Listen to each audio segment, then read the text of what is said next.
जय श्री कृष्णा, राधे राधे, जय श्री श्याम। कैसे हैं सभी? एंडोक्राइनोलॉजी को आगे बढ़ा रहे हैं।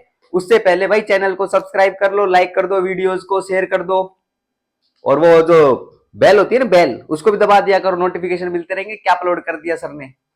डी के ए अपन स्टार्ट कर रहे हैं। इससे पहले अपन ने डायबिटीज मेलाइटस पढ़ लिया था। क्या पढ़ लिया था? Diabetes mellitus. तो टाइप 1 डायबिटीज मेलाइटस का एक कॉम्प्लिकेशन अपन डिस्कस कर रहे हैं आज की क्लास में, जिसको डी के ए नाम से अपन जानते हैं। अच्छा, पहली बात ये डी के ए सर लिख दिया, ये क्या होता है? तो फुल फॉर्म सुन लेना इसकी। इसको अपन बोलते हैं डायबिटिक डायबिटिक कीटो एसिडोसिस। क्या बोलते हैं? डायबिटिक कीटो एसिडोसिस अपन इसको बोलते हैं। फुल फॉर्म की अगर बात करें तो डायबिटिक कीटो एसिडोसिस बोलते हैं। नेक्स्ट अगर बात करें तो ये किसका कॉम्प्लिकेशन है? ध्यानपूर्वक बात सुनना। अगर इसकी अगर बात करें तो ये टाइप 1 डायबिटीज मेलाइटस का कॉम्प्लिकेशन है। किसका? टाइप 1 डायबिटीज मेलाइटस का कॉम्प्लिकेशन है, टाइप 1 का। ये मैंने लास्ट लेक्चर के अंदर भी डिस्कस किया था, जब मैंने डायबिटीज मेलाइटस का जो लेक्चर लिया था उसमें भी डिस्कस किया था कि इसका जो कॉम्प्लिकेशन होगा वो टाइप 1 डायबिटीज मेलाइटस का डीकेए कॉम्प्लिकेशन होगा। अच्छा, बात ये है कि किसी पर्टिकुलर पर्सन को अगर टाइप 1 डायबिटीज मेलाइटस की भी अगर बात करें, जनरली ये आपको यंग एज के अंदर ज्यादा अफेक्टेड देखने को मिलता है। यंग एज के अंदर, यंग एज के अंदर टाइप 1 डायबिटीज मेलाइटस ज्यादा अफेक्टेड देखने को मिलता है। और पीक इंसिडेंस जो आपको देखने को मिलता है वो देखने को मिलता है 11 टू 13 ईयर्स। इस पर पीक इंसिडेंस आपको देखने को मिलता है टाइप 1 डायबिटीज मेलाइटस का। पूरे अपन ने टाइप 1 डायबिटीज मेलाइटस का डिस्कशन कर लिया, मैंने जनरल सी बात यहाँ पर आप लोगों को बताई है। लेकिन होता क्या है, सिंपली टाइप 1 डायबिटीज मेलाइटस के कारण डीकेए की कंडीशन डेवलप होती है। अच्छा, ये डीकेए की एक बार बात करते हैं कि डीके है क्या, तो ये पॉइंट अपन कंसिडर करते हैं। चले आगे बढ़े। सुनना भाई, एक ऐसा पर्सन जो टाइप 1 डायबिटीज मेलाइटस से सफर कर रहा था, तो डायबिटीज, उस पर्टिकुलर पर्सन में कीटोन बॉडीज का फॉर्मेशन हुआ। उस पर्सन में किसका फॉर्मेशन हुआ? कीटोन बॉडीज का फॉर्मेशन हुआ। और कीटोन बॉडीज का नेचर एसिडिक होता है, तो उसके कारण एसिडोसिस डेवलप हुआ। बोले तो टाइप 1 डायबिटीज मेलाइटस वाला पेशेंट, उसके अंदर कीटोन बॉडीज का फॉर्मेशन हुआ, और उसके कारण, क्योंकि कीटोन बॉडीज का नेचर कैसा होता है? एसिडिक नेचर होता है, और उस पर्सन में एसिडोसिस की कंडीशन डेवलप हो गई, तो उस कंडीशन को अपन डीकेए नाम से अपन जानते हैं। अच्छा, स्टार्ट कर रहे हैं एक बार, क्या क्या चीजें इसके अंदर देखने को मिलेगी, सुनना। अगर कोई पर्टिकुलर पर्सन डायबिटीज से सफर कर रहा है तो उसके अंदर हाइपरग्लाइसीमिया की कंडीशन आपको देखने को मिल रही होगी। क्या देखने को मिल रहा होगा? हाइपरग्लाइसीमिया। तो सिंपल बात है, टाइप 1 डायबिटीज मेलाइटस टाइप 1 के अंदर ही देखने को मिलता है आपको ये। तो मोस्टली टाइप 1 डायबिटीज मेलाइटस में देखने को मिलता है। तो टाइप 1 डायबिटीज मेलाइटस के कारण हाइपरग्लाइसीमिया की अगर बात करें, इसके कारण नेक्स्ट पर्टिकुलर अगर बात करें अपन, तो होगा क्या इसके अंदर? एग्जैक्ट मैकेनिज्म और पूरे एक्सप्लेन करेंगे, यहां पर डिस्कस करेंगे। कीटोन बॉडीज का फॉर्मेशन होगा। किसका फॉर्मेशन होगा? कीटोन बॉडीज का फॉर्मेशन आपको देखने को मिलेगा, कीटोन बॉडीज। और कीटोन बॉडीज के फॉर्मेशन के कारण आपको देखने को मिलेगा कीटोसिस की कंडीशन। किसकी कंडीशन? कीटोसिस की कंडीशन आपको देखने को मिलेगी। और कीटोन बॉडीज का जो नेचर होता है वो एसिडिक नेचर होता है। ध्यान देना भाई, कीटोन बॉडीज का कैसा नेचर होता है? एसिडिक नेचर होता है। तो एसिडिक नेचर आपको देखने को मिलता है इनका, उनके कारण कीटोसिस डेवलप होता है। कीटोसिस की अगर बात करें तो कीटोसिस के अंदर दो तीन चीजें आपको देखने को मिलती है, उनको कंसिडर कर लेना। किस किस को? पहला पर्टिकुलर पॉइंट ध्यान रखना, कीटोनीमिया। कीटोनीमिया का क्या मतलब होता है? कीटोनीमिया का मतलब होता है ब्लड के अंदर कीटोन बॉडीज की कंसंट्रेशन का बढ़ जाना, तो उसको अपन कीटोनीमिया के नाम से जानते हैं। नेक्स्ट अगर बात करें, कीटोन्यूरिया की कंडीशन आपको देखने को मिलती है। कीटोन्यूरिया की अगर अपन बात करें तो कीटोन्यूरिया का मतलब होता है कीटोन बॉडीज का यूरिन के अंदर एलिमिनेशन होना और एक्सेस अमाउंट के अंदर एलिमिनेशन होना, तो उसको कीटोन्यूरिया के नाम से अपन जानते हैं। नेक्स्ट पॉइंट अगर इसके अंदर अपन डिस्कस करें तो यहां पर इस पेशेंट के अंदर फ्रूटी स्मेल आपको देखने को मिलेगी। Frooti smell while breathing. जब ब्रीथ आउट करेगा तो उस ब्रीथ आउट या एक्सपायरेशन के टाइम पर कैसी स्मेल देखने को मिलेगी? फ्रूटी स्मेल देखने को मिलेगी। ये तीन कंडीशन अगर फुलफिल आपको देखने को मिल रही है, उस पर्टिकुलर कंडीशन को कीटोसिस नाम से जानते हैं। तो इस पर्टिकुलर पेशेंट के अंदर हो क्या रहा होगा? टाइप 1 डायबिटीज मेलाइटस का पेशेंट है, तो हाइपरग्लाइसीमिया तो कॉमन सी बात हो गई। फिर कीटोन बॉडीज का फॉर्मेशन होगा, कीटोसिस आपको देखने को मिल रहा है। नेक्स्ट अगर बात करें, इनका नेचर जो होता है वो एसिडिक नेचर होता है, तो इसके कारण लेटर क्या डेवलप हो रहा होगा? एसिडोसिस डेवलप हो रहा होगा। क्या डेवलप हो रहा होगा?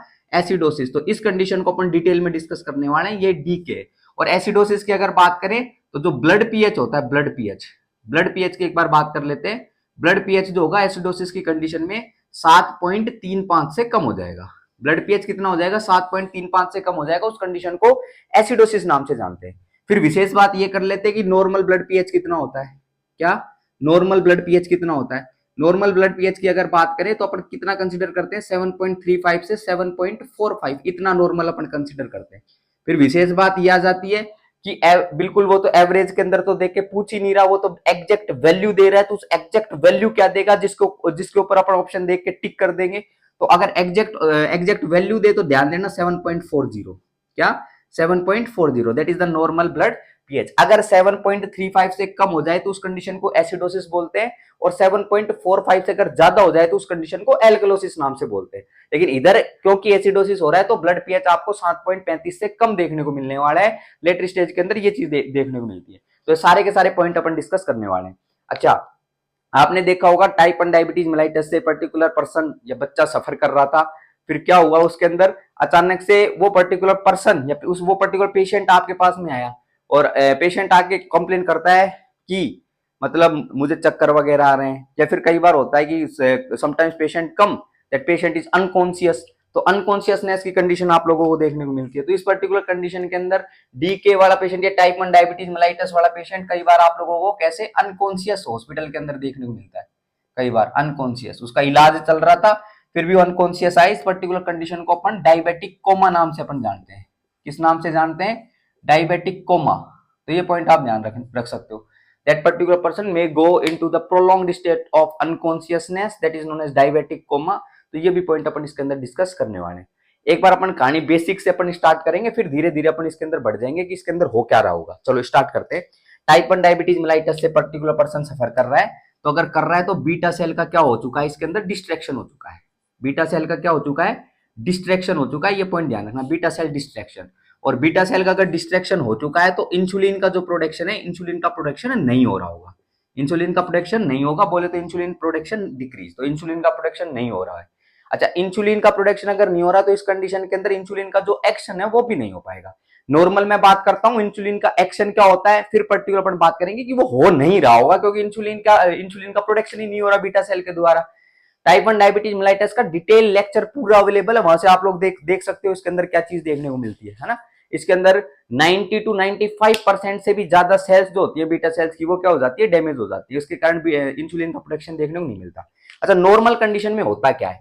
ये इंसुलिन पर्टिकुलर जो आपको देखने को मिल रहा है, सुनना भाई ध्यानपूर्वक बात, एडिपोस टिश्यू, क्या एडिपोस टिश्यू, एडिपोस साइट जो आपको देखने को मिलती है, एडिपोस सेल्स जो आपको देखने को मिलती है, वहां पर एक्शन करता है। नॉर्मल बता रहा हूं, नॉर्मल। पहले क्या बता रहा हूं? नॉर्मल। अच्छा सुनना, क्या नॉर्मल प्रोसेस है? इन सेल्स के ऊपर आपको रिसेप्टर देखने को मिलता है, और जो ये रिसेप्टर प्रेजेंट होता है इसको अपन जानते हैं इंसुलिन सेंसिंग रिसेप्टर के नाम से। किस नाम से जानते हैं? इंसुलिन सेंसिंग रिसेप्टर के नाम से जानते हैं। होता क्या है, इंसुलिन इसके साथ नॉर्मल कंडीशन में क्या करता है? कंबाइन करता है इस रिसेप्टर के साथ में, और कंबाइन करने के बाद अंदर पर्टिकुलर कुछ मॉडिफिकेशन लेके आता है। और मॉडिफिकेशन क्या, एक प्रोटीन का सिंथेसिस कर देता है। उस प्रोटीन का नाम है GLUT4। उस प्रोटीन का क्या नाम है? GLUT4। और ये GLUT4 जो आपको देखने को मिल रहा है, ये मान लो ये GLUT4 है, इसका प्रोडक्शन हुआ और ये सेल मेम्ब्रेन के ऊपर आकर क्या हो जाता है? एम्बेडेड हो जाता है। बोले तो सेल मेम्ब्रेन पर आके क्या हो जाता है? धस जाता है। अब ये है क्या GLUT4? इसकी अगर बात करें तो एक ऐसा ट्रांसपोर्टर है जो कि ग्लूकोज के ट्रांसपोर्टेशन के लिए रेस्पॉन्सिबल होगा ये, तो ये GLUT4 है। अच्छा, बात करें कैसे ट्रांसपोर्टेशन आपको देखने को मिलता है, तो ध्यानपूर्वक बात सुनना। बाहर की तरफ क्या देखने को मिलता है आपको? ये एडिपोस टिश्यू हो गया। इधर बाहर की तरफ क्या देखने को मिलता है? Blood circulation. क्या देखने को मिलता है? ब्लड सर्कुलेशन आप लोगों को देखने को मिलता है। बीसी लिखा है, बीसी का मतलब ब्लड सर्कुलेशन यहाँ पर है। सुनना भाई ध्यानपूर्वक बात। अब होगा क्या? ग्लूकोज, क्योंकि ब्लड सर्कुलेशन के अंदर ग्लूकोज की कंसंट्रेशन आपको देखने को मिल रही है। अगर ये GLUT4 बन जाता है तो उस कंडीशन के अंदर ये सेल मेम्ब्रेन पर आने के बाद ओपन कंडीशन के अंदर क्या करेगा? ये ग्लूकोज का इन्फ्लक्स करवाएगा सेल के अंदर। बोले तो पेरिफेरल यूटिलाइजेशन के लिए रेस्पॉन्सिबल होता है नॉर्मल कंडीशन में, ये करवाता है ये। तो ग्लूकोज अंदर जाएगा और अंदर जाके पर्टिकुलर ग्लूकोज क्या होगा? ऑक्सीडाइज होगा और एनर्जी पर्पज के लिए रेस्पॉन्सिबल होगा। अच्छा, सेम चीज स्केलेटल मसल पर भी देखने को मिलती है। Same thing also happen to skeletal muscle, also happen to skeletal muscle, happen to skeletal muscle। skeletal muscle की अगर बात करें, वहां पर भी सेम चीज आप लोगों को देखने को मिलती है। वहां पर भी GLUT4 जो होता है, GLUT4 वो सेम यहाँ पर भी प्रेजेंट आपको देखने को मिलता है। और ये जो GLUT4 जो होता है ये इंसुलिन डिपेंडेंट ट्रांसपोर्टर होता है। It is a insulin dependent transporter, please note it down. मैं बार बार रिपीट कर रहा हूं इस चीज को, it is a insulin dependent transporter.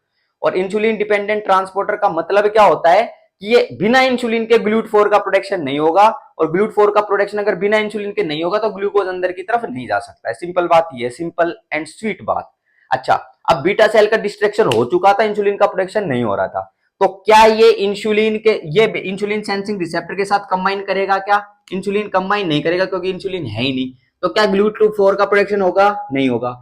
Cell membrane के अंदर GLUT4 आकर एम्बेडेड होंगे क्या? बोलो, सेल मेम्ब्रेन में आकर एम्बेडेड नहीं होंगे। नहीं होंगे तो क्या ग्लूकोज अंदर की तरफ जा पाएगा क्या? अंदर की तरफ नहीं जा पाएगा। बोले तो ग्लूकोज इनके अंदर नहीं गया, सेल के अंदर नहीं गया। These cells are deficient of glucose. Am I clear or not? ये एडिपोज टिश्यू में भी देखने को मिलता है, और सेम चीज कहां पर देखने को मिलती है आपको? स्केलेटल मसल्स में भी आपको देखने को मिलती है। Am I really clear or not? तो ग्लूकोज अंदर की तरफ नहीं गया, एनर्जी आप लोगों को यहां से देखने को नहीं मिल रही, क्योंकि ग्लूकोज एनर्जी पर्पज के लिए रेस्पॉन्सिबल होता है। तो ये पॉइंट आप ध्यान रखना इसके अंदर। चलो भाई, नेक्स्ट पॉइंट के ऊपर अपन चलते हैं। मैंने इंसुलिन का पर्टिकुलर एक फंक्शन बताया था, क्या था? कि ये लाइपोलाइसिस को इनहिबिट करता है। इंसुलिन क्या करता है? लाइपोलाइसिस को इनहिबिट। अब क्योंकि ये इंसुलिन है ही नहीं, तो उस कंडीशन में क्या हो जाएगा? लाइपोलाइसिस बढ़ जाएगी। लाइपोलाइसिस क्या हो जाएगी? इंक्रीज हो जाएगी। और सिंपल तरीके से अपन और दूसरे तरीके समझते एक बार।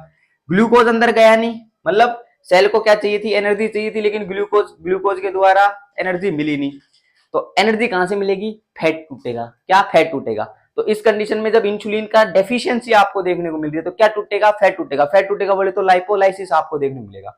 और लाइपोलाइसिस अगर बात करें एडिपोसाइट की, तो उसमें जो न्यूट्रल फैट आपको प्रेजेंट देखने को मिलता है, वो किस फॉर्म में होता है? ट्राइग्लिसराइड फॉर्म के अंदर आपको देखने को मिलता है। किस फॉर्म में प्रेजेंट होता है? ट्राइग्लिसराइड फॉर्म के अंदर आपको प्रेजेंट देखने को मिलता है। पॉइंट ध्यान रखना। ट्राइग्लिसराइड के अंदर अगर प्रेजेंट है तो दो चीजों के अंदर ही टूट जाएगा। किस किस के अंदर टूट जाएगा? फैटी एसिड के अंदर टूट जाएगा। नेक्स्ट पर्टिकुलर अगर बात करें, ये किस में टूट जाता है? नेक्स्ट, एक तो फैटी एसिड एंड ग्लिसरॉल, दो चीजों के अंदर ही टूट जाता है। Am I clear or not? Next, insulin अगर नहीं है तो उस कंडीशन के अंदर जो प्रोटीन लाइसिस होगा, प्रोटीन लाइसिस भी क्या हो जाएगा? इंक्रीज हो जाएगा। प्रोटीन लाइसिस बोले तो प्रोटीन का ब्रेकडाउन क्या हो जाएगा? इंक्रीज हो जाएगा। प्रोटीन का ब्रेकडाउन, और प्रोटीन का अगर ब्रेकडाउन होगा तो किसके अंदर आपको देखने को मिलेगा? अमाइनो एसिड्स के अंदर प्रोटीन का ब्रेकडाउन देखने को मिलेगा, क्योंकि स्केलेटल मसल्स पर्टिकुलर है, वहां पर प्रोटीन आपको प्रेजेंट देखने को मिले, उनका ब्रेकडाउन आपको देखने को मिले। अमाइनो एसिड्स के अंदर क्या होगा? कन्वर्ट होते हुए नजर आएंगे। इंसुलिन की डेफिशिएंसी के अंदर ये चीज आपको देखने को मिलती है। Am I clear or not up to now what I am talking about? तो टाइप 1 डायबिटीज मेलाइटस के कॉम्प्लिकेशन के तौर पर अपन डीके पढ़ रहे हैं, तो ये सारी के सारे जो मैकेनिज्म आपको देखने को मिल रहे हैं, ये क्या हो जाते हैं? इस पर्टिकुलर पर्सन में स्टार्ट हो जाते हैं। M I clear or not? अच्छा, नेक्स्ट एक बार अपन बात करते हैं, ये पर्टिकुलर सुनना, इधर ये ग्लूकोज अंदर की तरफ नहीं गया, और ये स्केलेटल मसल के अंदर भी ग्लूकोज अंदर की तरफ नहीं गया, तो होगा क्या? These both things, these both बोले तो ये एडिपोसाइट्स, बोले तो skeletal muscles, these will signal to brain. किसकी तरफ सिग्नल करेंगे? ब्रेन की तरफ सिग्नल करेंगे। और ब्रेन की तरफ सिग्नल ऐसे करेंगे कि भाई हमारे पास ग्लूकोज पहुंच नहीं रहा है, तो बॉडी के अंदर ग्लूकोज है ही नहीं। हमारे पास ग्लूकोज नहीं आ रहा, तो बॉडी के पास ग्लूकोज है ही नहीं, ऐसे सिग्नल करेंगे। तो भाई तू ब्रेन कर क्या रहा है? ऐसे ऐसे मैकेनिज्म स्टार्ट कर, ऐसे हॉर्मोन्स को सीक्रेट कर जो कि ग्लूकोज के प्रोडक्शन को इंक्रीज कर दे। बात आ रही है समझ में? ग्लूकोज तो बहुत सारा था, लेकिन इनके पास नहीं पहुंचा, तो ब्रेन को क्या सिग्नल कर रहे हैं कि भाई ग्लूकोज बॉडी में है ही नहीं, ग्लूकोज के प्रोडक्शन को बढ़ा दे। ये कार्यक्रम कर देते। सिंपल बात है, पूरी तरीके से पागल बना दिया गया है बॉडी को। अरे बात समझ में? पूरी तरीके से पागल हो गई है बॉडी।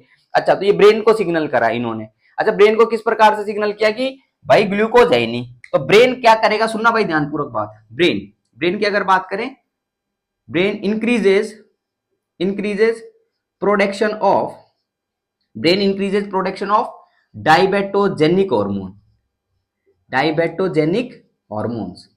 डाइबेटोजेनिक हॉर्मोन्स के प्रोडक्शन को ब्रेन क्या कर देगा? बढ़ा देगा। तो डाइबेटोजेनिक हार्मोन, फॉर एग्जांपल अगर बात करें तो हाइपरग्लाइसीमिया करते हो, ग्लूकागोन, पहले बॉडी में हाइपरग्लाइसीमिया की कंडीशन थी, लेकिन ऐसे हार्मोन्स और सिक्रीट होने लग गए जो हाइपरग्लाइसीमिया कर रहे हैं, तो ये ग्लूकागोन जैसे सिक्रीट हो गया। नेक्स्ट अगर बात करें इस कंडीशन के अंदर, एड्रीनलिन वगैरह हो गया, ये सिक्रीट हो गया। तो ये जो सारे के सारे हैं डाइबेटोजेनिक हार्मोन्स, अपन ने पहले भी डिस्कस करे हैं, तो ये जो होंगे ये सिक्रीट हो गए। At least you have to remember this glucagon को क्या करो? ये याद करो। अच्छा, ये हो गया। इसके बाद क्या होगा? सुनना भाई ध्यानपूर्वक बात। इसके बाद अगर चले, जैसे डाइबेटोजेनिक हार्मोन्स जो हैं ये हाइपरग्लाइसीमिया करेंगे। हाइपरग्लाइसीमिया कैसे करेंगे? What they actually do, they will start glycogenolysis. किसको बढ़ा देंगे? ग्लाइकोजिनोलाइसिस को बढ़ा देंगे। और ग्लाइकोजिनोलाइसिस को बढ़ा दिया, इसका मतलब क्या? ग्लाइकोजन का ब्रेकडाउन ग्लूकोज के अंदर होगा और ग्लूकोज की कंसंट्रेशन बढ़ जाएगी। नेक्स्ट अगर बात करें ग्लूकोनियोजेनेसिस को इंक्रीज कर देंगे, क्या ग्लूकोनियोजेनेसिस को इंक्रीज कर देंगे। और ग्लूकोनियोजेनेसिस अगर इंक्रीज हो गई तो उस कंडीशन के अंदर क्या देखने को मिलेगा, नॉन कार्बोहाइड्रेट प्रिकर्सर्स है उनसे ग्लूकोज का प्रोडक्शन होगा। कहने का सिंपल सा मतलब इन्होंने सिग्नल ऐसे करे कि भाई बॉडी के पास ग्लूकोज है नहीं, क्योंकि इनके पास ग्लूकोज जा नहीं रहा था। तो इनके पास ग्लूकोज नहीं जा रहा था तो उस कंडीशन में ब्रेन को सिग्नल ऐसे करे कि क्या हो रहा है कि इस कंडीशन में प्रोडक्शन ऑफ डायबर्टोजेनिक हार्मोन्स को उसने बढ़ा दिया ब्रेन के अंदर। पर्टिकुलर ब्रेन ये सिग्नल करता है, तो ग्लूकागोन वगैरह का सिक्रीशन हुआ, उसके कारण ग्लाइकोजिनोलाइसिस ग्लूकोनियोजेनेसिस बढ़ गई। तो नेक्स्ट अगर बात करें और आप आगे क्या कार्यक्रम आपको देखने को मिलेगा, सुनना भाई ध्यानपूर्वक। देखो इस कंडीशन के अंदर पहले हाइपरग्लाइसीमिया की कंडीशन थी ब्लड सर्कुलेशन की अगर बात करें, तो इस पर्टिकुलर कंडीशन के अंदर और भी पर्टिकुलर हाइपरग्लाइसीमिया की कंडीशन आपको देखने को मिलेगी। तो जो ब्लड ग्लूकोज लेवल है वो और ज्यादा बढ़ जाएगा। और अगर अपन बात करें डीके वाले पेशेंट के अंदर ब्लड ग्लूकोज लेवल जो आपको हाईली एलिवेटेड देखने को मिलता है, 300 mg पर डीएल से भी ज्यादा आपको देखने को मिलता है। कितने से ज्यादा, 300 mg पर डीएल से भी ज्यादा आपको ब्लड के अंदर ग्लूकोज की कंसंट्रेशन एलिवेटेड आपको देखने को मिलती है। तो ये पॉइंट ध्यान रखना, पहले ही भी हाइपरग्लाइसीमिया की कंडीशन थी और ब्रेन ने भी या बॉडी ने भी ऐसे मैकेनिज्म को स्टिमुलेट कर दिया जिसके कारण क्या देखने को मिल रहा है आपको, हाइपरग्लाइसीमिया ही देखने को मिल रहा है। पूरी तरीके से बॉडी को पागल बना दिया गया है इस पूरे मैकेनिज्म के अंदर। तो ये पॉइंट इसके अंदर आप ध्यान रखना। क्लियर बात है क्या? तो ये 300 mg पर डीएल से ज्यादा आपको इसके अंदर कंसंट्रेशन देखने को मिलती है डीके के केस में। चलो एक बार आगे बढ़ते हैं। नेक्स्ट इधर अपन ने देखो ये तो हो ही रहा है, ब्लड ग्लूकोज लेवल बढ़ता जा रहा है, 300 350 400 ऐसे आप लोगों को देखने को मिल रहा है, 400 450 mg पर डीएल ऐसे मतलब लेवल इसका बढ़ता जाता है हाइपरग्लाइसीमिया। फिर अगर बात करें ये फैटी एसिड और ग्लिसरॉल, अब सुनना क्या होगा, सुनना ध्यानपूर्वक बात। ये सब हो रहा है ठीक बात है, लेकिन ये जो फैटी एसिड आपके एडिपोज टिश्यू से टूट रहे हैं ये पर्टिकुलर जाएंगे किसके पास, लीवर के पास। कहां जाएंगे ये, लीवर के पास जाएंगे, लीवर के पास। और लीवर के पास गए तो ये फैटी एसिड लीवर के पास जाने के बाद क्या करेंगे, सुनना भाई, लीवर के अंदर इनका देखने को मिलेगा पार्शियल ऑक्सीडेशन। लीवर में क्या देखने को मिलेगा, पार्शियल ऑक्सीडेशन। पार्शियल ऑक्सीडेशन होगा, पार्शियल ऑक्सीडेशन। क्यों, क्योंकि फैटी एसिड का लीवर के ऊपर लोड बहुत ज्यादा पड़ गया है, और लोड अगर बहुत ज्यादा पड़ गया है तो लीवर उसको बर्दाश्त नहीं कर पाएगा। तो उसके अंदर जो कंप्लीट ऑक्सीडेशन हो रहा था फैटी एसिड का वो ना होकर पार्शियल ऑक्सीडेशन आपको देखने को मिलेगा। और पार्शियल ऑक्सीडेशन अगर हुआ तो उस कंडीशन के अंदर आपको क्या देखने को मिलते हैं, इधर से प्रोड्यूस होते हैं क्या, उनको अपन बोलते हैं that is known as ketone bodies. क्या बोलते हैं, कीटोन बॉडीज बोलते हैं। तो कीटोन बॉडीज का यहाँ पर फॉर्मेशन आपको देखने को मिला, कीटोन बॉडीज। अब कीटोन बॉडीज की अगर अपन बात करें तो ध्यानपूर्वक बात सुनना, कीटोन बॉडीज के अंदर 3 पर्टिकुलर नाम आप लोग याद रखोगे। और 3 नाम क्या क्या याद रखोगे कि कौन कौन सी कीटोन बॉडीज प्रोड्यूस होती हैं, अब्बा के नाम से याद रखना। किसके नाम से याद रखना, अब्बा, अब्बा के नाम से याद रखना। पहली कीटोन बॉडी जो प्रोड्यूस होती है उसको बोलते हैं aceto acetic acid, aceto acetic acid. Next ketone body जो आपको देखने को मिलती है उसको बोलते हैं beta hydroxy butyric acid, beta hydroxy butyric acid, ये आपको प्रोड्यूस होती हुई नजर आती है, beta hydroxy butyric acid. Next third जो आपको देखने को मिलती है वो देखने को मिलती है एसीटोन, थर्ड देखने को मिलती है वो एसीटोन आपको देखने को मिलती है। तो 3 कीटोन बॉडीज आपको प्रोड्यूस होती हुई नजर आती है। क्लियर बात है क्या, aceto acetic acid, beta hydroxy butyric acid and acetone, अब्बा के नाम से पर्टिकुलर याद रखना।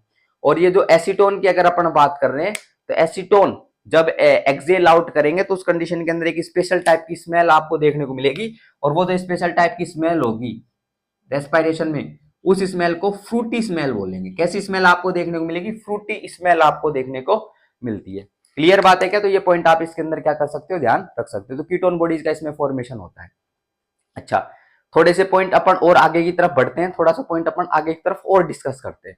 अच्छा, इसमें एक पॉइंट और ध्यान रखना, ये बीटा सेल का डिस्ट्रैक्शन, इंसुलिन की डेफिशिएंसी, ये सारी बात तो ठीक है, लेकिन इसमें ट्रिगरिंग फैक्टर्स क्या होंगे। ट्रिगरिंग फैक्टर मतलब क्या चीज इसको प्रेसिपिटेट कर रही होगी, उसकी एक बार बात कर लेते हैं। तो ईटियोलॉजी की अगर बात करें तो ये type 1 diabetes mellitus main etiology. फिर अपन बात करते हैं कोई पर्सन टाइप 1 डायबिटीज मेलाइटस से सफर कर रहा था और इसमें ट्रिगरिंग फैक्टर्स क्या होंगे। Now what we are discussing, triggering factors. किस चीज को स्टार्ट करने से ये टाइप ये डी के ए स्टार्ट हो से पहले क्या क्या मतलब फैक्टर्स को ट्रिगर कर सकते हैं। तो एक बार ट्रिगरिंग फैक्टर्स समझना। ट्रिगरिंग फैक्टर्स की अगर बात करें, पहला ध्यान रखना स्ट्रेस।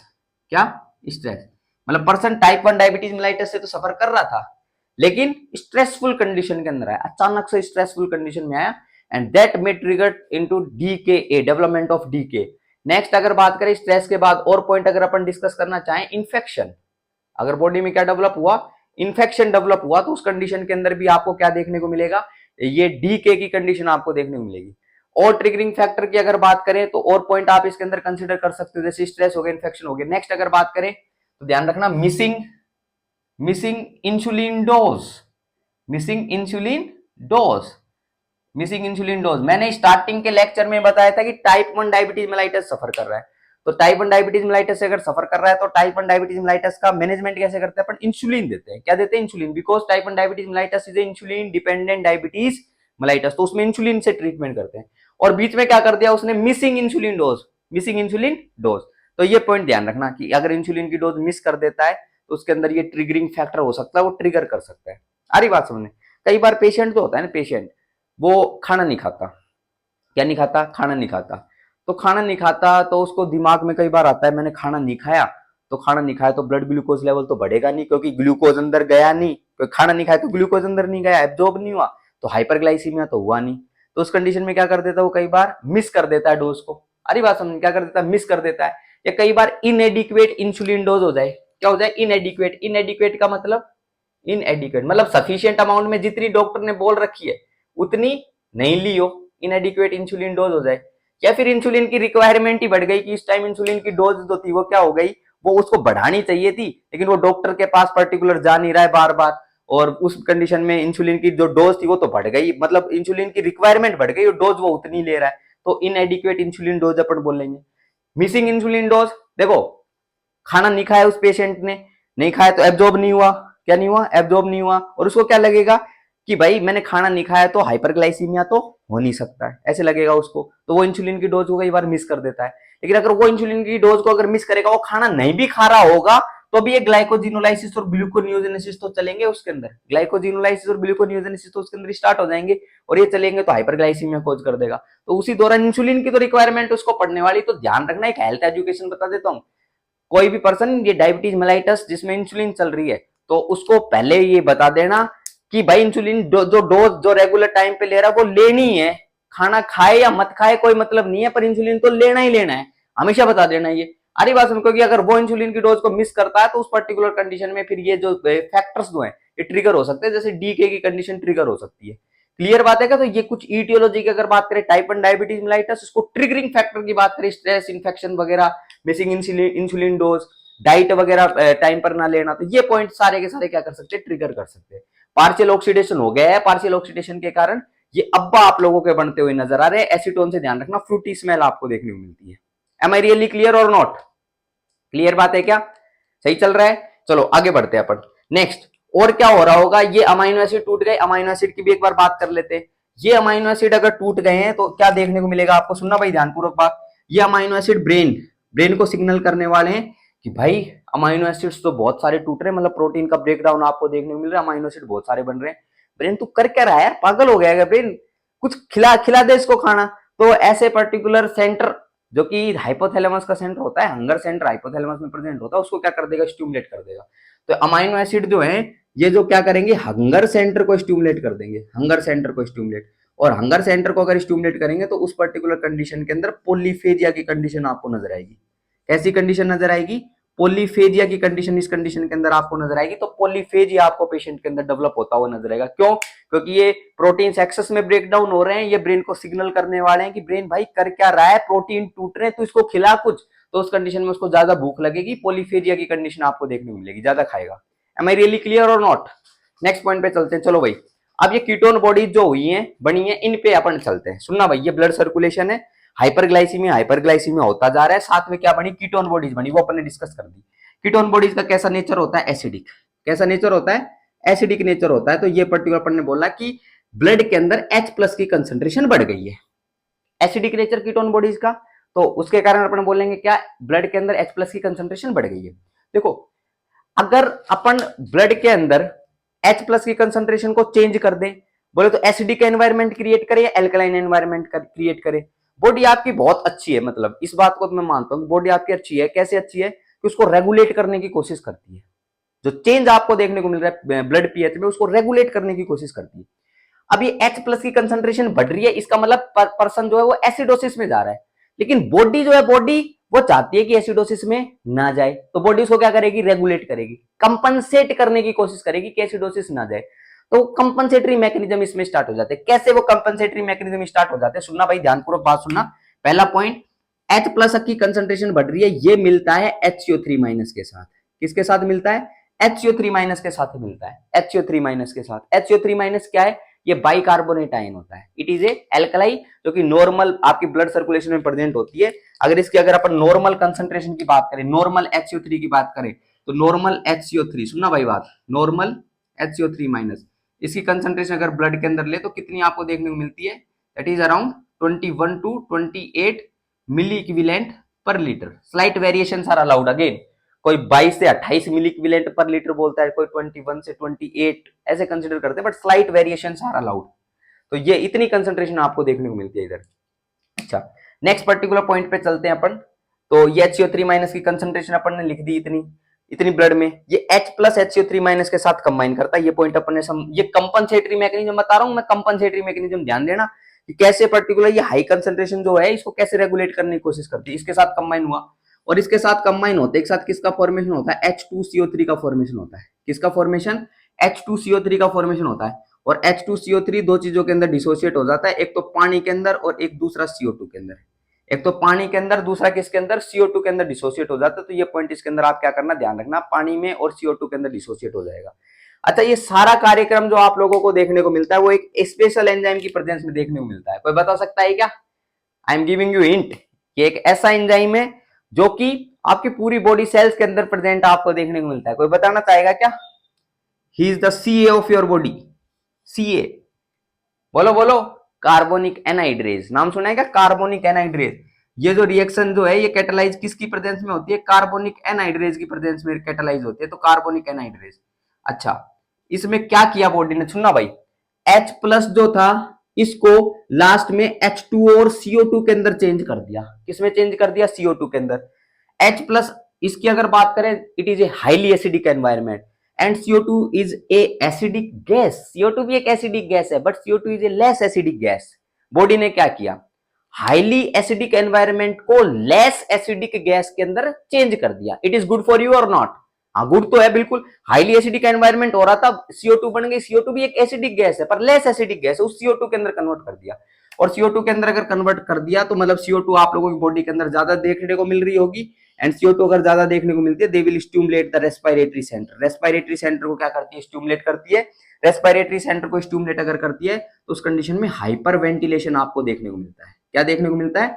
हाइपर वेंटिलेशन की कंडीशन आपको देखने को मिलती है। और ऐसे पर्टिकुलर पर्सन के अंदर जहां पर ये CO2 आप लोगों को देखने को मिल रही है, ये बन रही है, रेस्पिरेटरी सेंटर को स्टिमुलेट कर रही है, हाइपर वेंटिलेशन देखने को मिल रहा है, इस पर्टिकुलर कंडीशन में एक स्पेशल टाइप की ब्रीथिंग आपको नजर आती है। और वो जो स्पेशल टाइप की ब्रीथिंग यहाँ पर नजर आ रही है, उस ब्रीथिंग को अपन कुसमोल्स ब्रीथिंग के नाम से जानते हैं। किस नाम से जानते हैं? कुसमोल्स ब्रीथिंग आप लोगों को देखने को मिलती है। इसमें क्या देखने को मिलती है? कुसमोल्स ब्रीथिंग। कुसमोल्स ब्रीथिंग आपको देखने को मिलती है, तो ये पॉइंट ध्यान रखना, कुसमोल्स ब्रीथिंग। अच्छा, ये जो पानी है, पानी से कोई घबराने की जरूरत नहीं है, किडनी के माध्यम से क्या होने वाला है? बाहर होने वाला है, तो पानी से घबराने की जरूरत नहीं है। ये रेस्पिरेटरी सेंटर को स्टिमुलेट करा, यहाँ पर कुसमोल्स ब्रीथिंग देखने को मिलती है। अच्छा, कुसमोल्स ब्रीथिंग में क्या होता है? हाइपरवेंटिलेशन की तो कंडीशन हो ही रही है, हो क्या रहा है? किस पर्टिकुलर पर्सन में deep and rapid breathing start हो जाती है। क्या स्टार्ट हो जाती है? Deep and rapid breathing start हो जाता है। हाइपर वेंटिलेटेड पेशेंट रहता है, इसमें जो अंदर CO2 एक्यूमुलेट हो रही है, CO2 को बाहर निकालने की पर्टिकुलर पेशेंट क्या करता है? कोशिश करता है, ऐसे गहरी गहरी सांसें लेते हैं, तो ऐसे पर्टिकुलर आप लोगों की ब्रीथिंग यहाँ पर स्टार्ट हो जाती है। तो कुसमोल्स ब्रीथिंग, CO2 जो है, CO2 को बाहर निकालने की पेशेंट कोशिश करेगा, तो ऐसी ब्रीथिंग को कुसमोल्स ब्रीथिंग, जिसमें हाइपर वेंटिलेशन आपको देखने को मिले, ये स्टार्ट हो जाती है। तो ये पॉइंट इसके अंदर समझना, ये देखने को मिलती है। ओके, साथ में ब्रीथिंग के साथ कैसी स्मेल आएगी? कैसी स्मेल? कैसी स्मेल? Frooti smell. कैसी स्मेल? Frooti smell. तो बैठा है पेशेंट आपके पास में है, कुसमोल्स ब्रीथिंग, ऐसे सांस ले रहा गहरी, और साथ में स्मेल कैसी? Frooti smell. फ्रूटी स्मेल आपको देखने को मिलती है। सर, फ्रूटी स्मेल को कैसे पता लगाएंगे भाई? एक बार थोड़ा सा सेंस करके देख लेना, बैठा लेना सामने, पता चल जाएगा कैसी होती है फ्रूटी स्मेल, है ना? तो एक कुसमोल्स ब्रीथिंग आपको देखने को मिलती है, ध्यान रखना।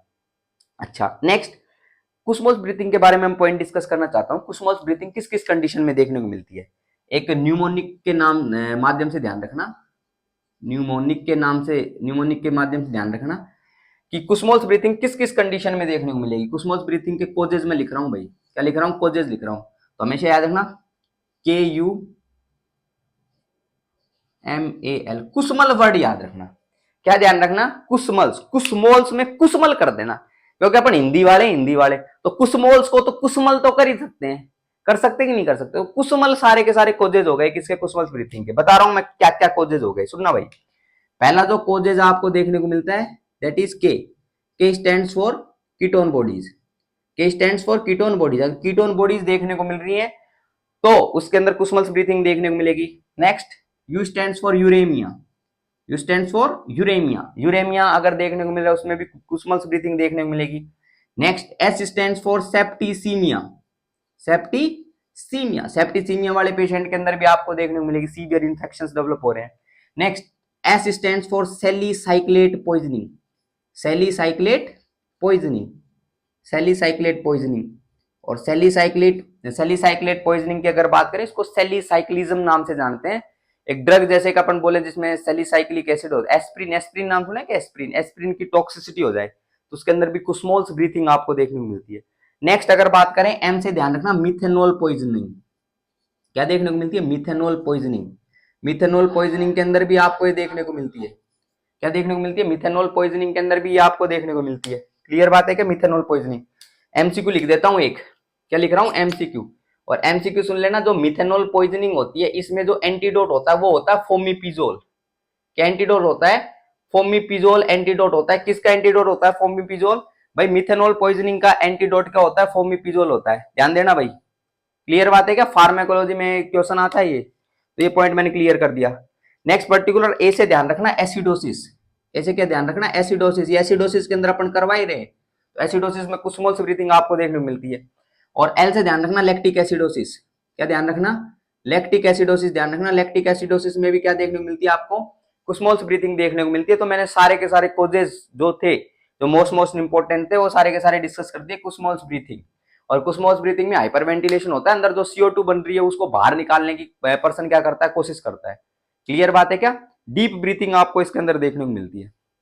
बड़े भाई आगे, तो ये पॉइंट ध्यान रखना, इसमें कुस्मोल्स ब्रीथिंग देखने को मिलेगी। और कुस्मोल्स ब्रीथिंग किसके साथ में देखने को मिलेगी, एसीटोन जो होगी, एसीटोन, एसीटोन भाई बाहर आएगी, एसीटोन क्या आएगी, बाहर आएगी एसीटोन। कुस्मोल्स ब्रीथिंग तो है, लेकिन एसीटोन, जो ये एसीटोन, एसीटोन की अगर बात करें तो ये एसीटोन जो कीटोन बॉडीज बनी ये क्या आएगी, बाहर आएगी।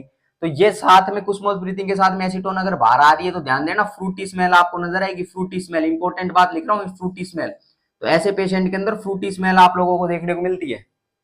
M I clear or not. अच्छा, पहला मैकेनिज्म मैंने यहाँ पर कंपनसेटरी मैकेनिज्म आप लोगों को एक्सप्लेन कर दिया, ये चीज आपको देखने को मिलती है। अच्छा, दूसरे स्पेसिफिक पॉइंट पे चलते हैं, सुनना भाई ध्यानपूर्वक बात। H+ की कंसंट्रेशन बढ़ी हुई थी, ये बढ़ी हुई कंसंट्रेशन अपन बना रहे हैं H+ की। अब इस H+ जो कंसंट्रेशन बढ़ी हुई है इसको अपन क्या करना चाहते हैं, इसको कम करना चाहते हैं। H+ की कंसंट्रेशन जो बढ़ी हुई है इसको क्या करना चाहते हैं, अपन कम करना चाहते हैं। कैसे कम कर सकते हो, आसपास की सेल्स, क्या, आसपास की सेल्स, ये बनाई मैंने आसपास की सेल्स, और ये आसपास की सेल्स बनाई। इसमें क्या होगा, सुनना भाई ध्यानपूर्वक बात, ये H+ जो बढ़ा हुआ है ये क्या करेगा, इन सेल के अंदर शिफ्ट हो जाएगा, सेल के अंदर क्या हो जाएगा, शिफ्ट हो जाएगा, सेल के अंदर शिफ्ट हो जाएगा। नेक्स्ट अगर बात करें तो ये शिफ्ट तो होगा, क्योंकि ब्लड के अंदर एसिडिक एनवायरनमेंट को कम करना है तो H+ को निकाल दो। लेकिन जो सेल ICF की अगर बात करें उसके अंदर पोटेशियम आयन आपको ज्यादा देखने को मिलता है, तो एक कैटाइन को अंदर डाल दोगे तो इलेक्ट्रोनेगेटिविटी को मेंटेन करना है, उस इलेक्ट्रोनेगेटिविटी को मेंटेन करने के लिए पोटेशियम को क्या डाल देना, बाहर डाल देना, पोटेशियम। तो मतलब H+ तो अंदर जाएगा सेल के अंदर, वो तो कंपनसेटरी मैकेनिज्म है कि H+ को कैसे ब्लड में कम कर दिया जाए, तो ये तो कम हो जाएगा। लेकिन जो पोटेशियम है ये किस में आ जाएगा, ब्लड के अंदर आ जाएगा, मतलब पोटेशियम की कंसंट्रेशन ब्लड में क्या हो जाएगी, इस कंडीशन में बढ़ जाएगी। ये पॉइंट ध्यान रखना, H+ अंदर जा रहा है क्यों, क्योंकि H+ कम करना है ब्लड के अंदर, as a compensatory mechanism body कर रही है ये। लेकिन पोटेशियम क्या आ जाएगा, ब्लड के अंदर आ जाएगा, और पोटेशियम की कंसंट्रेशन ब्लड में क्या हो जाएगी, बढ़ जाएगी। ये पॉइंट ध्यान रखना इसके अंदर। क्लियर बात है, तो ये एक पॉइंट ध्यान रखना, इधर ये कार्यक्रम भी आप लोगों को देखने को मिलता है। Am I clear or not, really clear. Okay, next point पे चलते हैं, नेक्स्ट पॉइंट के ऊपर। नेक्स्ट, ये कुछ पॉइंट्स अपन ने इसके अंदर डिस्कस कर दिए, ये पॉइंट अपन ने इसके अंदर डिस्कस कर दिया, इसका इसमें क्या क्या चीज देखने को मिल रही है ये अपन ने डिस्कस कर दिया। अब सुनना भाई नेक्स्ट पॉइंट, ये वाटर भी बना दिया अपन ने, नेक्स्ट किडनी के पास लेके जाते एक बार, कहां पर लेके जाते, किडनी के पास लेके जाते, किडनी के पास। और किडनी में मैं बना रहा हूं पीसीटी वाला पार्ट, सिर्फ मैं क्या बना रहा हूं, पीसीटी वाला पार्ट। ये मान लो ये ऊपर आपका ग्लोमेरुलस हो गया और ये क्या हो गया, ये पीसीटी वाला पार्ट हो गया। ठीक है, सुनना भाई ध्यानपूर्वक बात। यहां पर आपका जो ग्लूकोज है, ग्लूकोज, क्योंकि ग्लूकोज की कंसंट्रेशन बहुत ज्यादा और ग्लूकोज की कंसंट्रेशन बहुत ज्यादा, तो ग्लूकोज ग्लूकोज क्या होगा, इस जगह पर फिल्टर ज्यादा होगा। ग्लूकोज ग्लूकोज ग्लोमेरुलस में ज्यादा आएगा और ग्लोमेरुलस में ज्यादा आएगा तो इस कंडीशन के अंदर यहां पर आपको देखने को मिलेगा ग्लूकोज।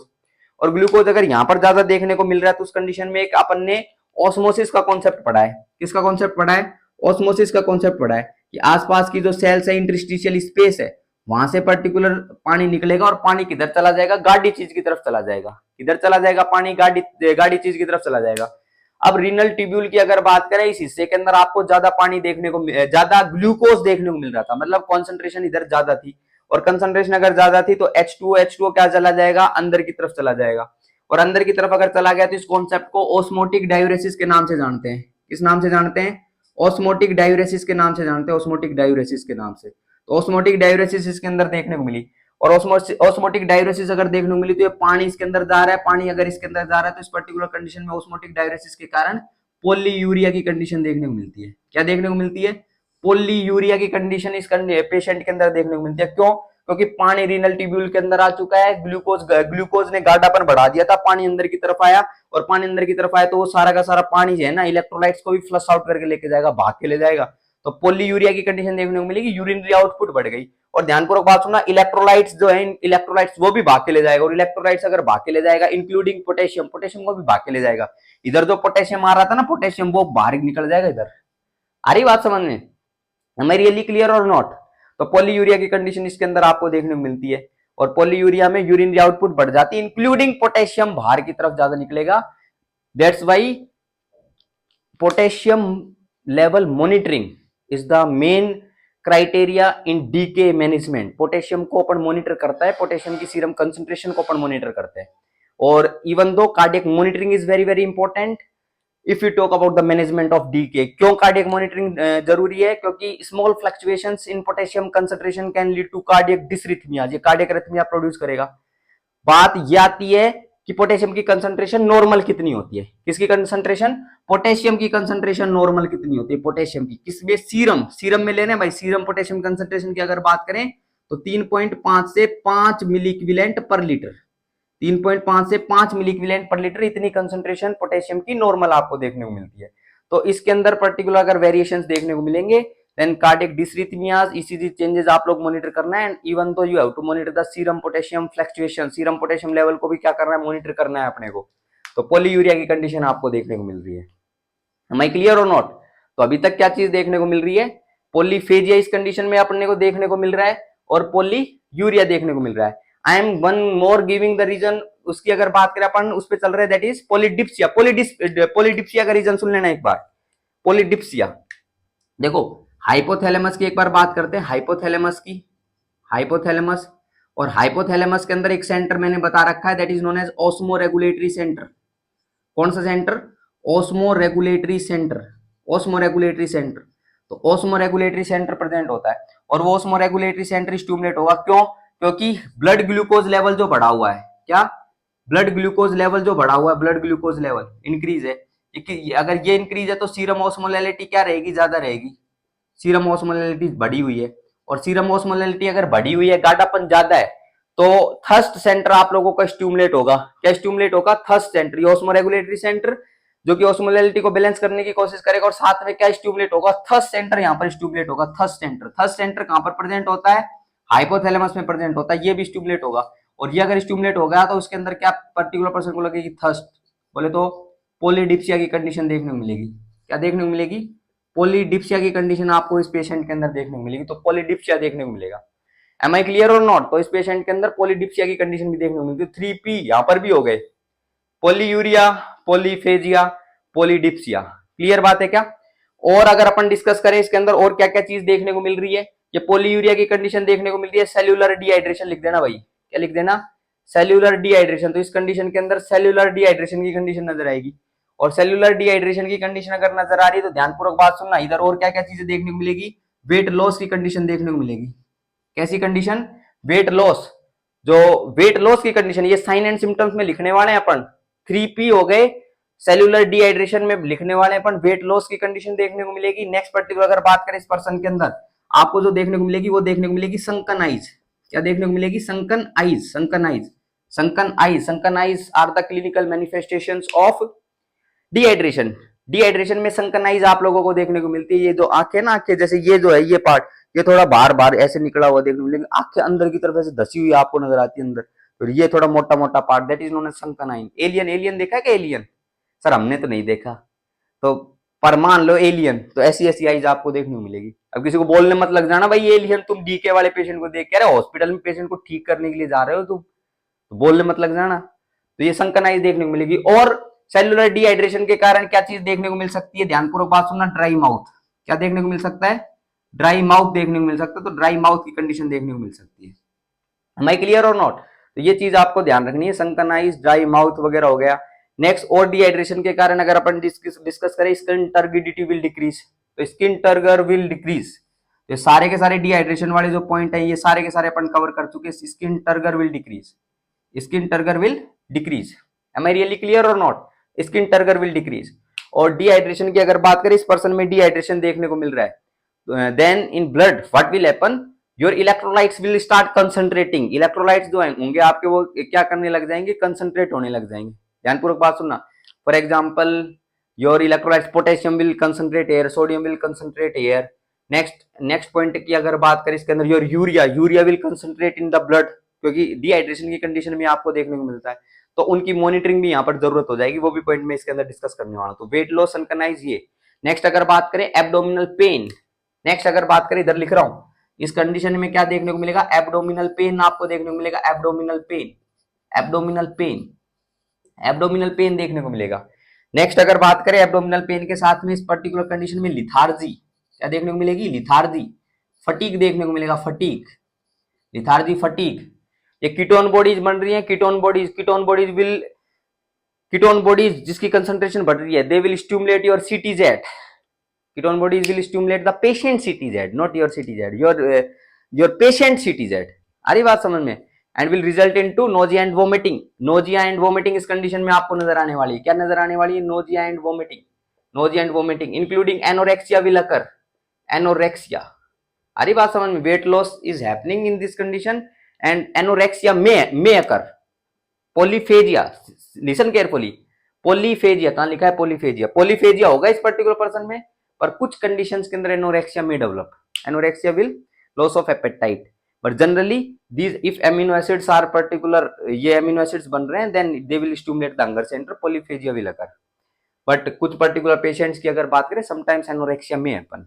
कई बार होता है कि खाना खाने की इच्छा नहीं होती, लॉस ऑफ एपेटाइट नजर आता है, तो ये पॉइंट भी आप डिस्कस कर सकते हो। But major thing is you have to remember what? Polyphagia, just learn the polyphagia. Clear बात है क्या? अगर दोनों में से एक चीज सेलेक्ट करनी पड़े, जस्ट रिमेंबर द पोलीफेजिया देयर। तो ये पॉइंट अपन डिस्कस कर चुके हैं इसके अंदर। अभी तक क्या पढ़ लिया है? डीके क्या है? डायबिटीज से सफर कर रहा था, टाइप 1 डायबिटीज से कीटोन बॉडीज का फॉर्मेशन हुआ, एसिडोसिस में पर्टिकुलर पर्सन गया, एसिडोसिस 7.35 से कम, लेकिन H+ की कंसंट्रेशन बढ़ रही थी, उसके कारण अपन क्या कर रहे हैं? एसिडोसिस की कंसंट्रेशन जो बढ़ रही थी उसको अपन क्या कर रहे हैं?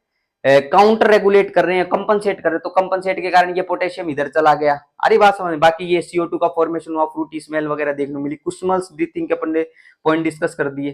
क्लियर बात है? ट्रिगरिंग फैक्टर्स अपन ने डिस्कस कर दिया, and even though we have discuss everything about the clinical manifestations as well. ठीक है, 3P ध्यान रखना, वेट लॉस ध्यान रखना।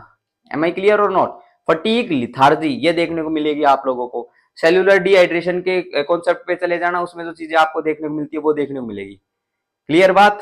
Now I think you should take a little gap, only about 30 seconds, drink enough water. कभी जो बादल बरसे मैं देखूं तुझे आंखें भर के, तू लगे मुझे पहली बारिश की दुआ।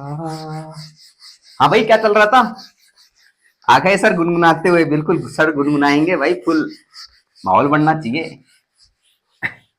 चलो आगे बढ़ते हैं अपन। क्लिनिकल मैनिफेस्टेशंस अपन ने इधर डिस्कस कर लिए। अब थोड़ा और पॉइंट अपन आगे बढ़ते हैं, थोड़ा सा डिस्कशन बढ़ाते हैं आगे। करें स्टार्ट? चलो नेक्स्ट पॉइंट पे चलते हैं अपन, डायग्नोस्टिक इवैल्यूएशंस के ऊपर। किस पे चलते हैं? एक बार डायग्नोस्टिक इवैल्यूएशंस पे चलते हैं। डायग्नोस्टिक इवैल्यूएशंस, डायग्नोस्टिक इवैल्यूएशंस की अगर बात करी जाए तो पॉइंट वही, पहला point history collection and physical examination.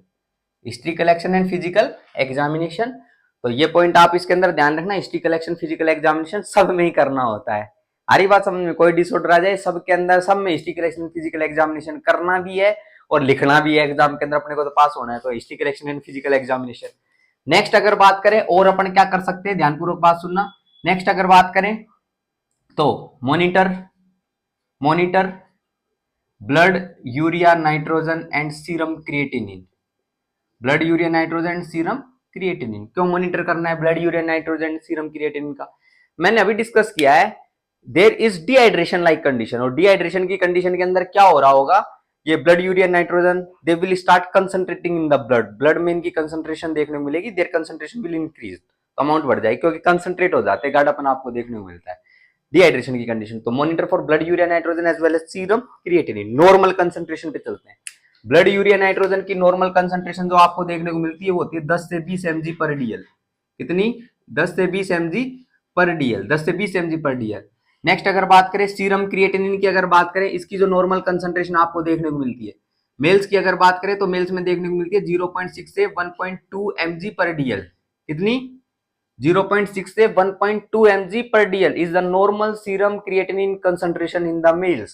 अगर फीमेल की अगर बात करें तो फीमेल के अंदर कम कर देना भाई थोड़ा सा, 0.5, तो इधर भी कम कर देना 1.1 mg per dl। अरे बात हम थोड़ा सा कम कर देना, तो ये सीरम क्रिएटिनिन की कंसंट्रेशन है, इनको क्या करना है? मॉनिटर करना है। और क्या कर सकते हो? करवा लो भाई एबीजी करवा लो। क्या करवा लो? एबीजी तो करवा ही लेना भाई। क्यों करवा लेना एबीजी? ब्लड पीएच देख लेना, ब्लड पीएच क्या देख लेना? ब्लड पीएच देख लेना। ब्लड पीएच की अगर बात करें it should be less than 7.35 in condition like acidosis. ठीक है क्या? और अगर करवाना चाहें तो HCO3 माइनस करवा सकते हैं, HCO3 माइनस, तो HCO3 माइनस करवा सकते हो, HCO3 माइनस करवा लेना। अरे बात समझ में? और क्या क्या चीज चेक कर सकते हो?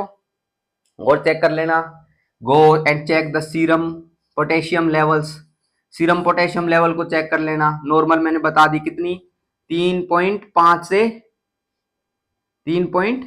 से 5 मिली इक्विवेलेंट पर लीटर, इतनी कंसंट्रेशन होती है सीरम पोटेशियम की। सीरम पोटेशियम नॉर्मल कंसंट्रेशन, इसको करवा लेना, करवाना ही पड़ेगा भाई। आ रही बात समझ में? तो ये पॉइंट्स अपने को क्या करने हैं, इसके अंदर करवाने हैं। M I clear or not? तो ये डायग्नोस्टिक इवैल्यूएशंस के अंदर ये पॉइंट अपने को करवाने, ये पॉइंट ध्यान रखना। अच्छा नेक्स्ट पॉइंट पे चलते हैं, एक बार थोड़ा सा मैनेजमेंट अपन डिस्कस कर लेते हैं। क्या डिस्कस कर लेते हैं? मैनेजमेंट। किसका मैनेजमेंट? DKA का मैनेजमेंट डिस्कस कर लेते हैं। अच्छा एक न्यूमोनिक याद रखना, क्या ध्यान रखना? एक न्यूमोनिक, और क्या न्यूमोनिक ध्यान रखना? 18+ होना, सारे होना पक्का। एक न्यूमोनिक ध्यान रखना, that is FUCKING। Just remember this word. आ रही बात समझ में? Am I clear or not? तो ये वर्ड ध्यान रखना। हाँ लिख दिया मैंने, देख लो, तुम देख लो। तो अब चलते हैं एक बार मैनेजमेंट में क्या क्या। एप से याद रखना फ्लूइड्स, क्या ध्यान रखना? फ्लूइड्स। और इस कंडीशन के अंदर अपन देते हैं क्रिस्टलॉइड्स। क्या देते हैं? क्रिस्टलॉइड्स देते हैं, क्रिस्टलॉइड्स। क्या एडमिनिस्टर करते हैं? Crystalloids.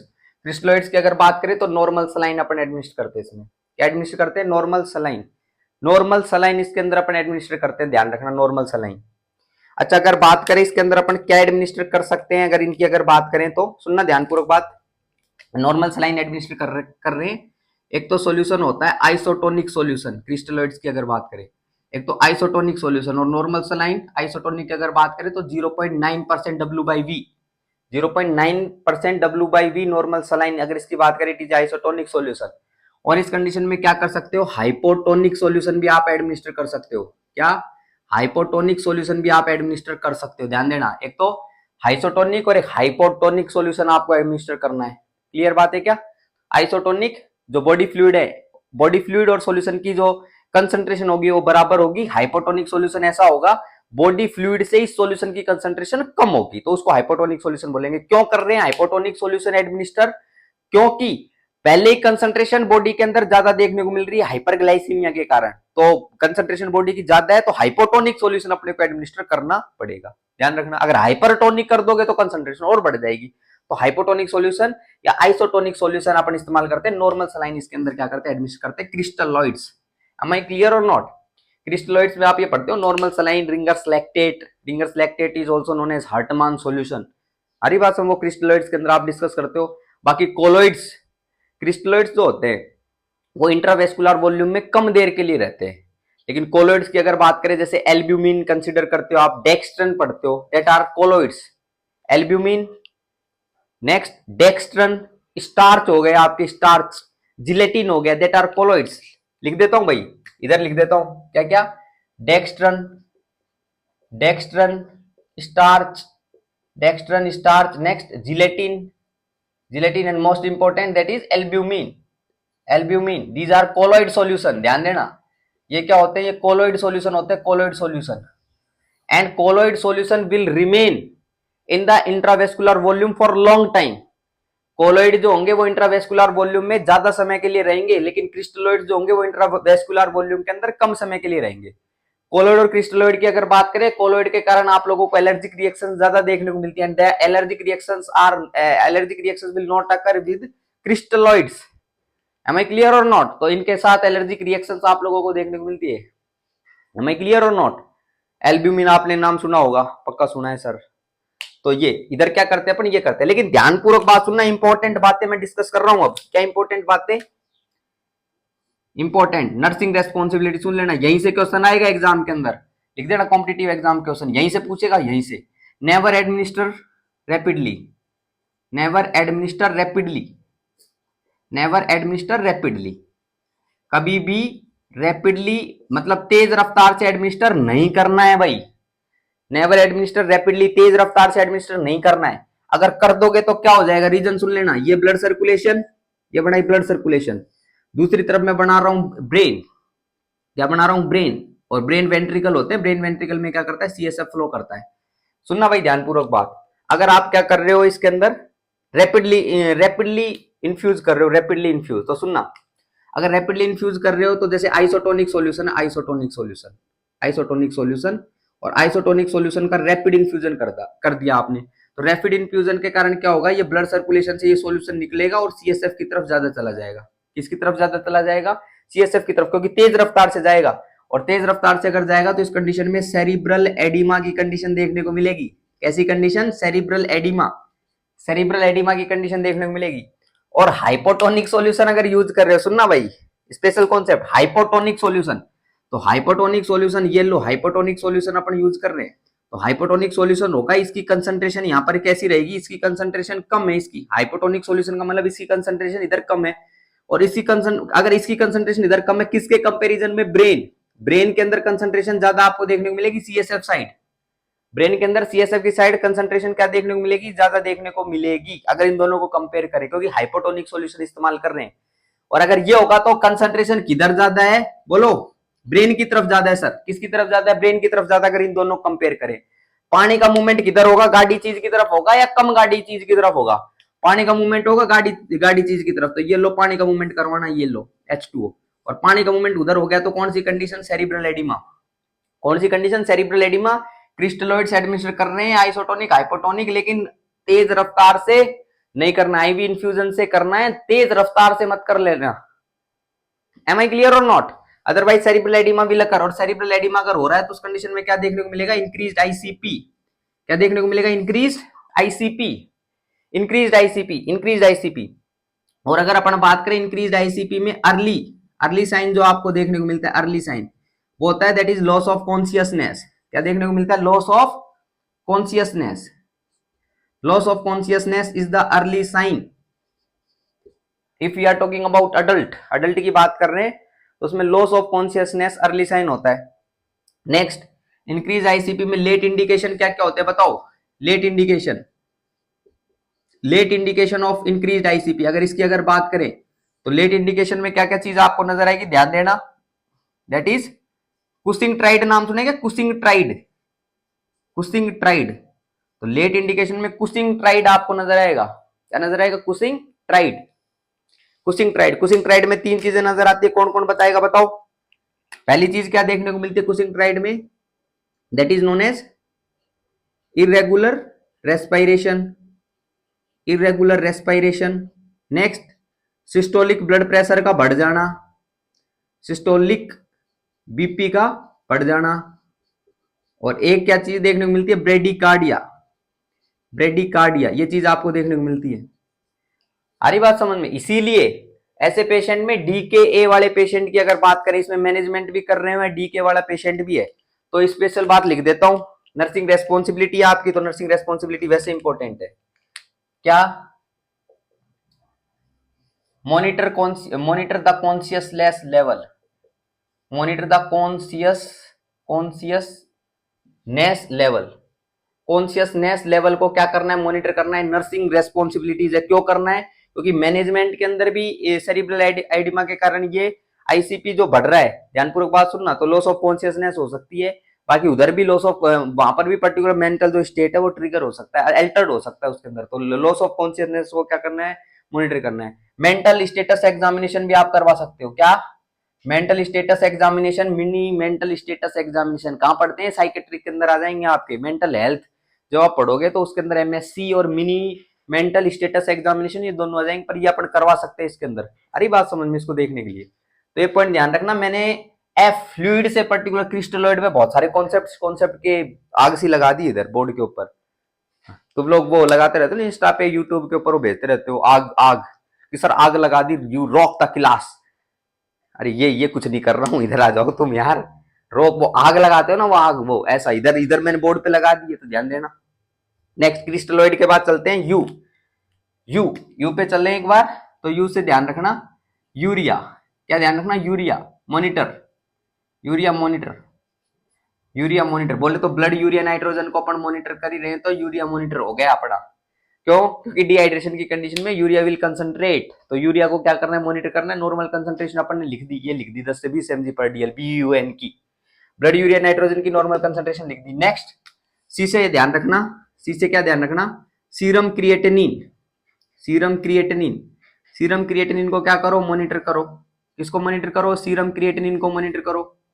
Am I clear or not, okay.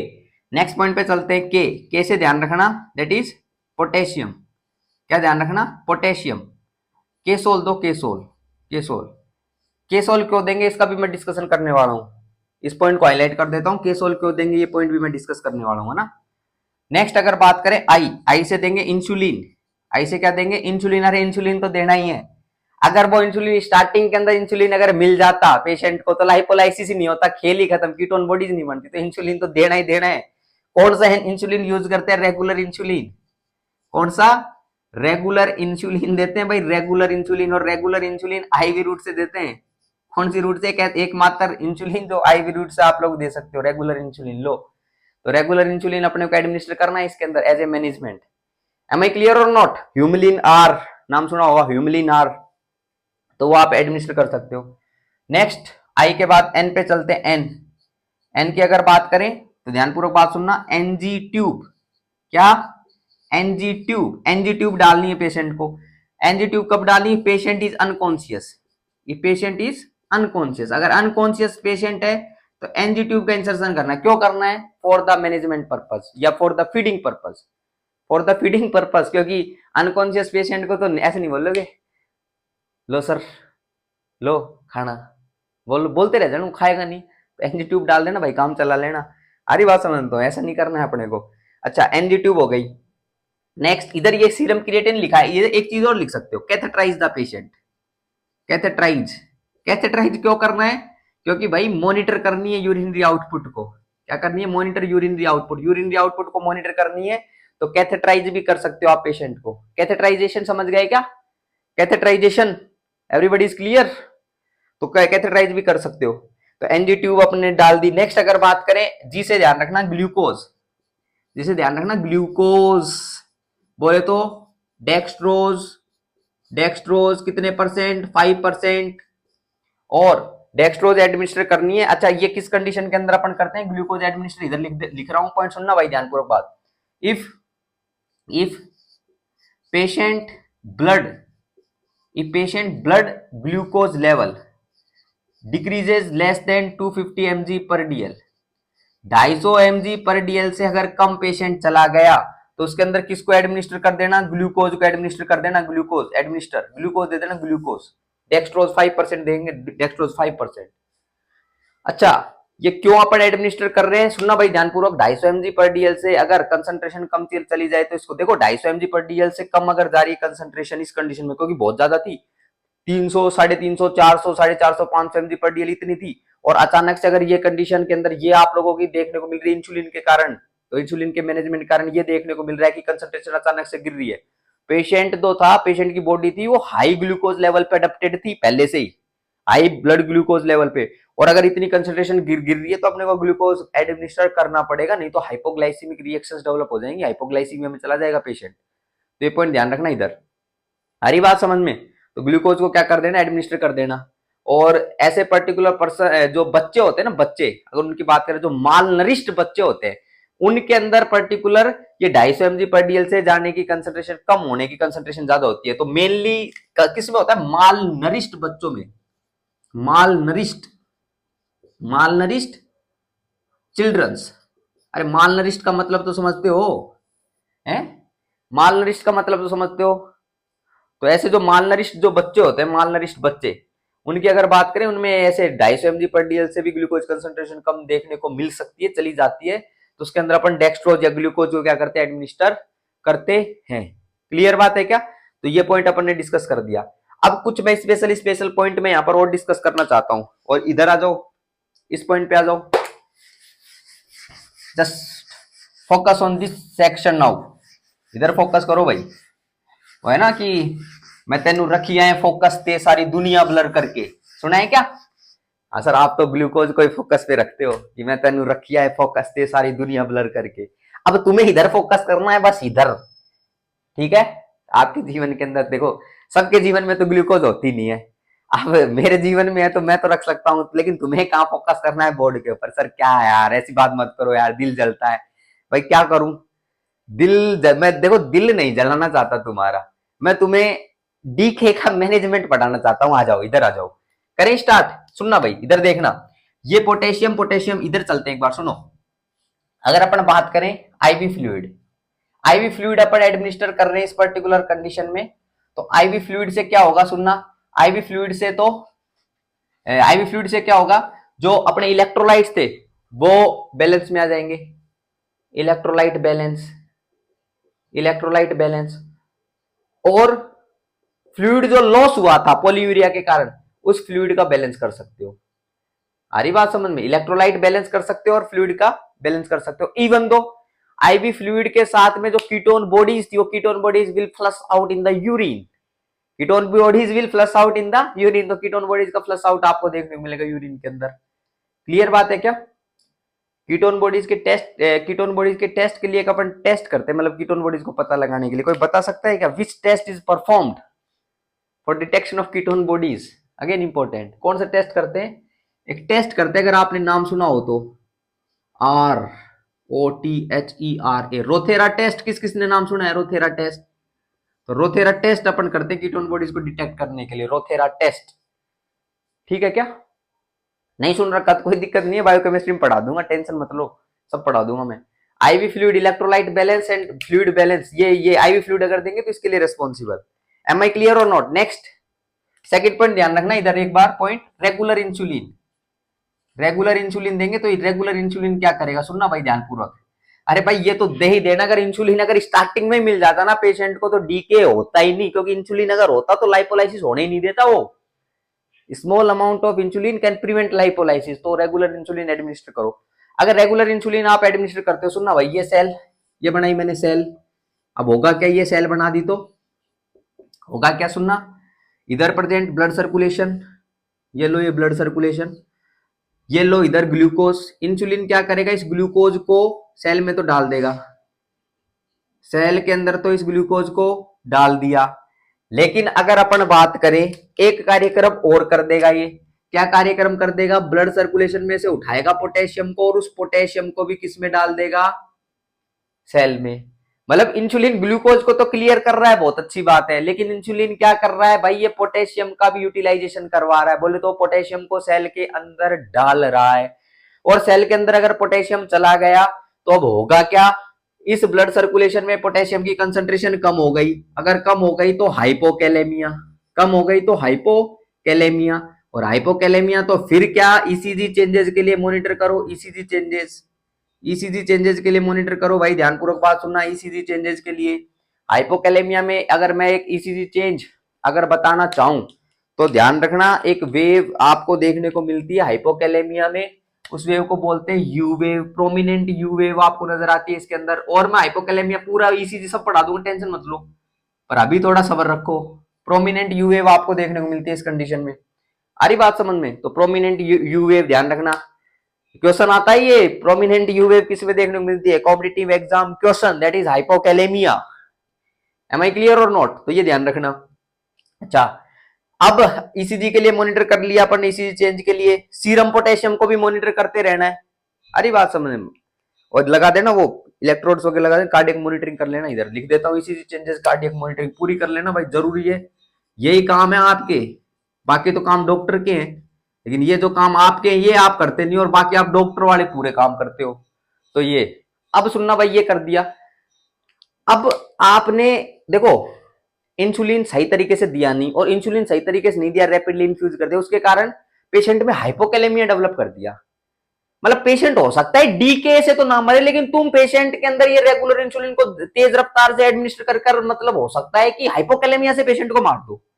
DK से तो नहीं मर रहा पेशेंट, लेकिन तुम कलाकार आदमी तेज से दे दिया रेगुलर इंसुलिन को हेवी रूट से, और पेशेंट में हाइपोकैलेमिया डेवलप हुआ, कार्डियक अरिथमिया, यार पेशेंट हाइपोकैलेमिया के कारण मर गया। तो तुम ऐसे गड़बड़ कर देते हो ना, उसके लिए क्या है भाई, उसके लिए अपने पास में थैंक गॉड क्या अपने पास में अवेलेबल है, अपने पास में केसोल अवेलेबल है। उधर मैंने लिख दिया ये पोटेशियम, ये कहां लिखा, ये इधर एफ यू, ये पोटेशियम, ये अवेलेबल है पोटेशियम, बोले तो केसोल अवेलेबल है। तो तुम पेशेंट को इस इंसुलिन सही तरीके से एडमिनिस्टर ना, सही एडमिनिस्टर नहीं कर रहे, उससे मार ना दो, इसके लिए क्या, पोटेशियम। तो जब भी लगे हाइपोकैलेमिया डेवलप हो रहा है, क्या कर दो, केसोल को एडमिनिस्टर कर दो, और केसोल को एडमिनिस्टर जब करोगे तो बैलेंस में रखना भाई पोटेशियम को, तो ये पॉइंट ध्यान रखना इसके अंदर। क्लियर बात है क्या? डेक्सट्रोज को भी एडमिनिस्टर करते हैं सर, पहले हाइपरग्लाइसीमिया की कंडीशन है, फिर भी डेक्सट्रोज को एडमिनिस्टर इसलिए करना है भाई, बहुत हाई लेवल के ऊपर डिपेंडेंट हो गया है, 250 mg पर डीएल से कम जाते हाइपोग्लाइसीमिक रिएक्शंस वगैरह डेवलप हो जाएंगे उसके अंदर, तो उस कंडीशन के अंदर अपने को डेक्सट्रोज एडमिनिस्टर करना, और ये मालनरिश्ड बच्चे में देखने को मिलता है। ठीक है क्या? क्रिस्टलोइड्स देंगे या कोलोइड्स देंगे, क्रिस्टलोइड्स देंगे, लिख दिया इधर। क्या देते हैं, नॉर्मल सलाइन अपन देते हैं, हाइपोटोनिक और आइसोटोनिक। लेकिन ध्यान रखना जब ये दो, तो भी ध्यान रखना सेरिब्रल एडिमा मत करवाना यार भाई, पेशेंट को बिल्कुल मत करवाना सेरिब्रल एडिमा, अच्छे से देना। ठीक है, यूरेथ्रा, सीरम क्रिएटिनिन सब के लिए कर दो। ये डी के क्लास को अपन कंप्लीट हो चुके, डी के क्लास रीजन्स वगैरह मैंने डिस्कस कर दिए। ठीक है, नेक्स्ट जो लेक्चर आने वाला है वो आने वाला है, तैयार हो जाओ, दैट इज एच जो कि टाइप 2 डायबिटीज मेलाइटस का कॉम्प्लिकेशन है, वो पॉइंट अपन डिस्कस करने वाले हैं। तो आज की क्लास को अपन यही समाप्त करते हैं। Thank you so much for the class.